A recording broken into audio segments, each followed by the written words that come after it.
Hi everyone, welcome to Difference Frames the World, a permanently demonetized channel to see the world from a different angle.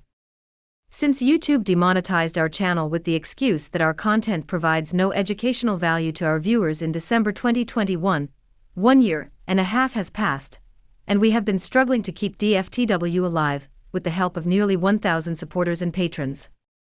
We cannot update the channel daily as before, and not even every week in the past months. We need to thank our viewers and subscribers for their understanding. Although the platform has constantly been removing our subs, many viewers manage to resubscribe to our channel and continue to stay with us. We have declined many sponsorships as we do not want to be influenced by capital or interest groups. We are proud that we can remain independent despite financial difficulties. Today, we discuss the tension between China and the United States that has worsened dramatically in the past 2 years since Joe Biden stepped into the White House. We often say that China and the US are at a Cold War comparable to the one between the US and the former Soviet Union.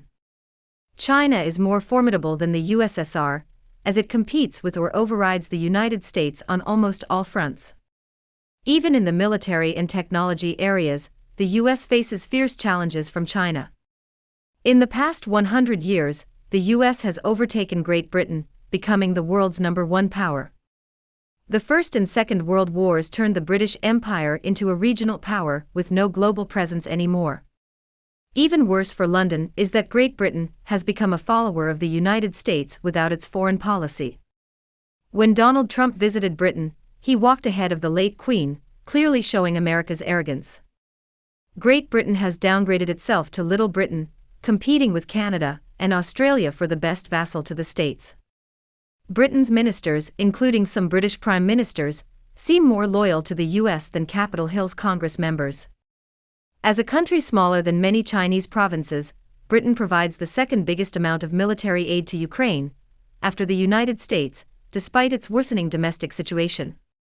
Britain's shortest-serving former Prime Minister, Liz Truss, will visit Taiwan in the middle of May 2023, and people should know why and for whom she is doing that. Japan was the second country that had posed a threat to the US, and in the 1980s, Western countries, headed by the US, forced the Japanese to sign the Plaza Accord, so Japan's economy has been stagnant for nearly 4 decades.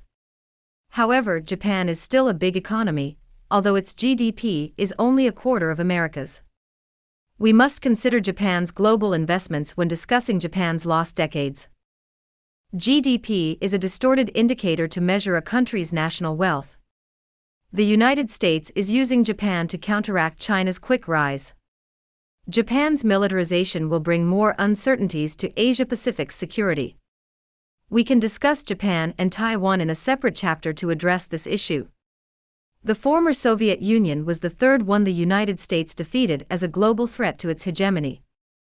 We discussed the topic many times in previous videos, so we will not spend too much time on it today. Nonetheless, the US still regards Russians as its direct enemy, and it continues to use Moscow as a tool to manipulate Europe. In the past 3 decades, NATO has incessantly expanded eastward, which forced Russia to launch the Ukraine war to ease the pressure from the military alliance that should have disappeared along with the collapse of the Soviet Union. European Union was the 4th threat Washington wanted to dismember.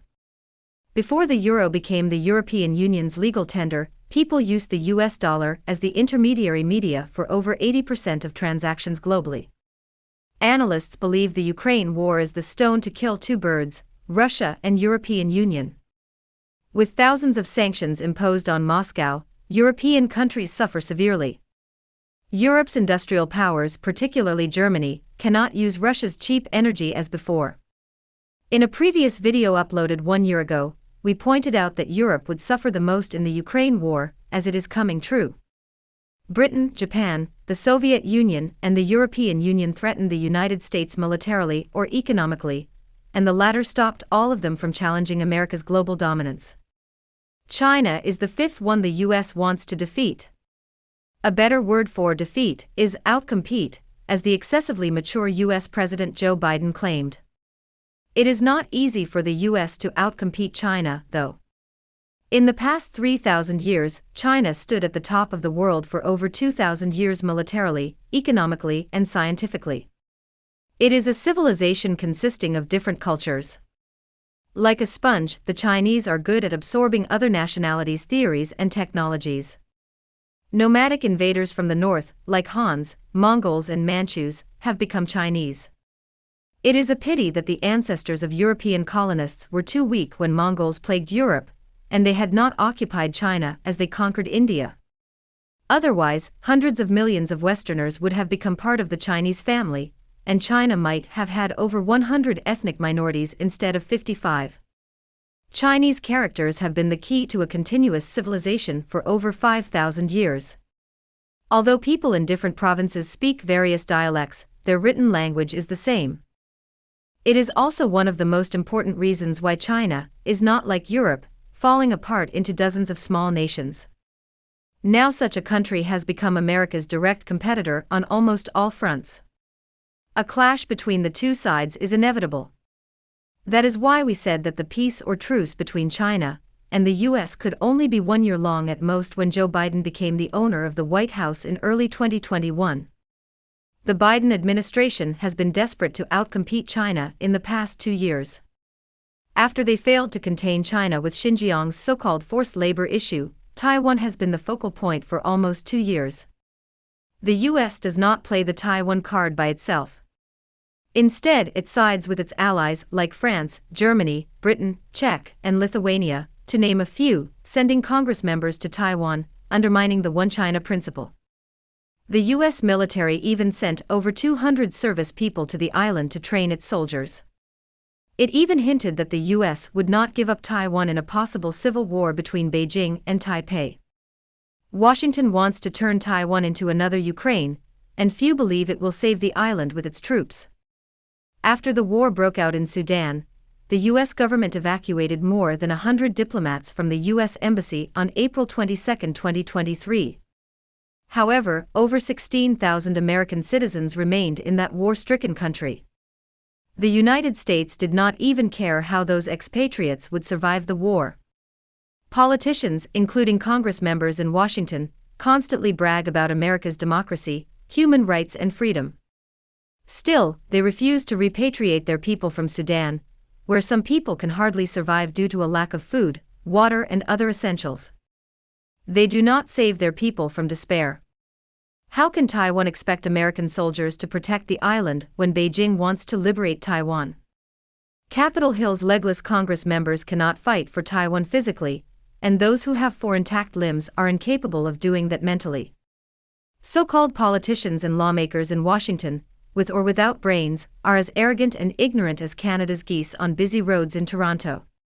Although those two-legged creatures cause heavy traffic in the city like kings without thrones, they are not quarrelsome and chaotic as eloquent orators in government buildings and Congress halls who try to beat China with their mouths.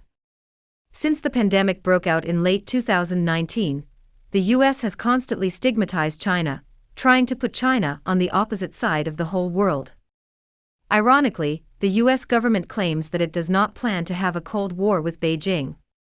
It even wants China to save the worsening US economy, as Beijing did in 2008 when China bought $800 billion of Washington's government bonds. Since Joe Biden became the US president, he has not met China's President Xi Jinping, and the latter has been trying to avoid him. It seems China has closed all channels of communication with the United States. Since the US shot down China's weather balloon with its most advanced F-22 stealth fighter, Beijing has frozen all activities with the US government, despite Washington's endless attempts to send its top officials to Beijing. US State Secretary Blinken announced his plan to visit Beijing in 2023, but he got no response from China, and the Chinese have not even bothered to show their courtesy. It does not make sense for Beijing to deal with the US politely or diplomatically anymore. China has not had an ambassador in the United States since Qin Gang became China's foreign minister and left Washington. It is unprecedented, showing China does not care anymore. Whether Washington is happy or not is none of Beijing's business. China's top diplomat, Wang Yi, and America's Sullivan met in Vienna this week, but we do not think there will be any progress. In many videos, we warned that China should not trust what US politicians say, and it has been valid in the past 20 years. Currently, China not only has the guts to ignore the US, but it is also potent to face America's threat.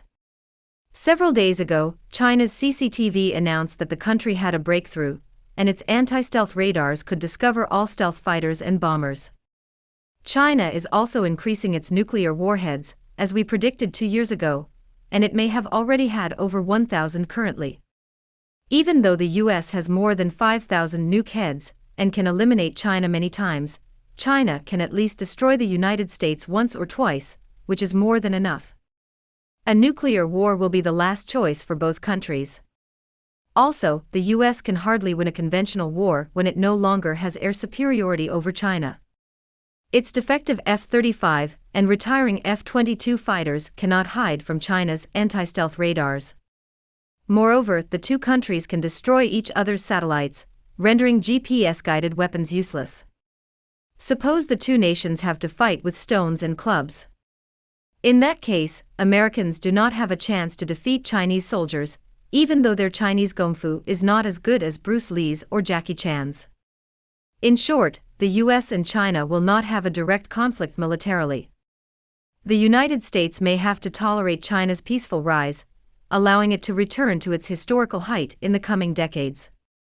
However, the US and its allies may use proxy wars in Taiwan and the South China Sea to impede China. The US might encourage China's neighbors like Japan, South Korea, the Philippines, Australia and Vietnam to provoke China and even start a regional war to stop China's growth. It demands Beijing's political wisdom to solve disputes to avoid direct conflicts with concerning nations and get as many friends as possible. Beijing has made some progress in setting new standards and a new world order. The world is also regarding China as a new world leader. In conclusion, we believe the US will not be the only global superpower, and its global dominance is vanishing. The so-called rules-based world order is collapsing, and a multipolar world is coming into shape. Believe it or not, Washington is not the center of the world anymore.